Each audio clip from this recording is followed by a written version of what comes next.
Bonjour à toutes et à tous, excusez-moi de vous déranger, j'aimerais vous annoncer un message très important. Je suis venu vous dire que Jésus-Christ peut nous guérir du coronavirus. J'ai un ami, on a prié pour lui et il a été guéri du coronavirus car la Bible déclare que Jésus-Christ est mort sur une croix, il s'est fait maudire pour que tu sois béni. Alléluia, il a porté tes maladies, il n'est pas simplement un bébé dans une crèche ou quelqu'un né le 25 décembre, mais il est quelqu'un qui veut changer ta vie, offrir la guérison.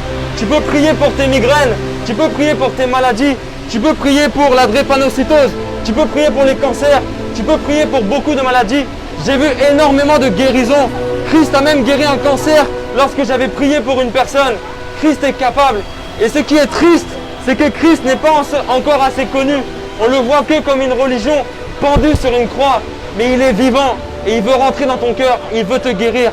Aujourd'hui, je suis venu vous dire ce message merveilleux, que Christ n'est pas simplement une religion, mais il veut bâtir une relation avec toi. Il veut changer ta vie, t'enlever tes maladies, toucher à tes problèmes et par-dessus tout, te donner la vie éternelle. Vous savez, lorsque tu vas mourir, il y aura deux solutions. Soit tu seras loin de Dieu, soit tu seras proche de Dieu. Et ce principe, c'est le suivant. Plus tu seras proche de Jésus sur terre, plus tu seras proche de lui là-haut. Mais plus tu seras loin de lui sur terre, plus tu seras loin de lui là-haut. Et au jour d'aujourd'hui, le Seigneur Jésus, il t'invite dans son cœur.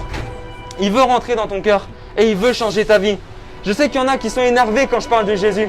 Parce qu'on dit qu'il n'y a que la vérité qui dérange. Jésus est un nom puissant. Il est un nom tellement puissant que si tu l'invites dans ta vie, il va tout changer. Il veut t'offrir la vie éternelle. La Bible déclare dans le livre de Jean, l'évangile selon Jean, chapitre 3, verset 16.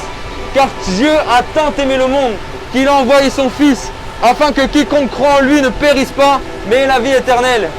Après, c'est écrit, Dieu n'a pas envoyé son Fils pour juger, mais pour que le monde soit sauvé. Je sais que tu as peur de la mort. Il y a deux peurs en France. Il y a une étude qui a été faite. Les deux peurs les plus connues, c'est de parler en public, comme je fais, et de mourir. Ce sont les deux peurs les plus connues. Parler en public, ça fait peur. Mais mourir également, ça fait très peur. Alors moi, aujourd'hui, je suis venu vous parler des deux choses. Je parle en public pour vous annoncer que lorsque vous allez mourir, vous allez rentrer dans une vie éternelle. Une vie éternelle avec Christ. C'est ce qu'on appelle le paradis. Mais sans Jésus, on ne peut pas aller au ciel. Je ne vais pas durer trop longtemps. Juste vous dire que je suis sorti de chez moi. Vous partager que Dieu peut changer votre vie. Jésus peut changer votre vie. Il peut faire tellement de choses. Si tu l'invites dans ta vie, tellement de choses vont changer. On a tout essayé. Mais on n'a pas encore essayé Jésus. Pendant 19 ans de ma vie, je disais Jésus c'est une secte. Jésus c'est une grande secte. Je détestais les religions. Mais un jour j'ai compris que ce n'était pas une question de religion, mais de relation avec Jésus. Je ne peux pas vous prouver que Jésus existe. Je ne peux pas. Que Dieu vous bénisse. Je ne peux pas vous prouver que Jésus existe. Mais Jésus, vous pouvez le rencontrer. Vous savez, les gens disent souvent, Jésus n'existe pas parce que la science prouve le contraire. J'aimerais vous dire, la science est biblique. Dieu aime la science. Dieu aime l'intelligence. Dieu aime les études. Mais des fois, il y a des choses qu'on ne comprend pas. On ne peut pas comprendre le cerveau humain. Le cerveau humain est trop intelligent. Lorsqu'on sort de la science, on rentre dans la parole de Dieu. Comment Dieu a créé l'humanité. J'aimerais vous expliquer cela. Il t'a créé, il t'a façonné, il t'aime. Jésus t'aime, il te cherche. Sa création le fuit. Il te cherche, il veut changer ta vie. Je sais qu'il y a des divorces en France. Il y en a eu énormément durant le temps de confinement. Jésus peut restaurer ton mariage. Il suffit que tu l'invoques, tu dises « Jésus, j'ai entendu parler de toi. Je sais que tu peux changer ma vie. » J'étais un homme très timide. Et un jour, j'ai dit « Jésus, je veux expérimenter la paix. » J'arrivais plus à acheter du pain dans les boulangeries. J'arrivais plus à sortir de chez moi. J'étais très timide. Et j'ai dit « Jésus, si tu existes, donne-moi ta paix. » Et il me l'a donné. Et c'est pour ça que je suis là dans le métro. Pour vous montrer que ce n'est pas une religion, mais une relation. Et il change nos vies. Il est puissant. Alors j'aimerais tout simplement que si quelqu'un a besoin d'une prière, je vais prier pour toi.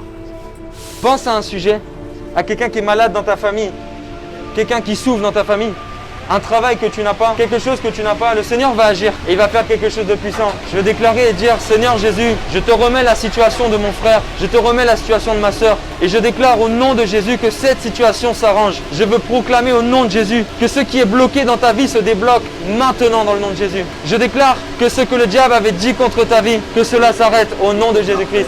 Amen. Voilà, je suis passé pour un fou, mais sachez que Dieu s'est choisi de sauver l'humanité par la folie. Alléluia. Alors que Dieu vous bénisse. Est-ce qu'on peut acclamer Jésus? Amen.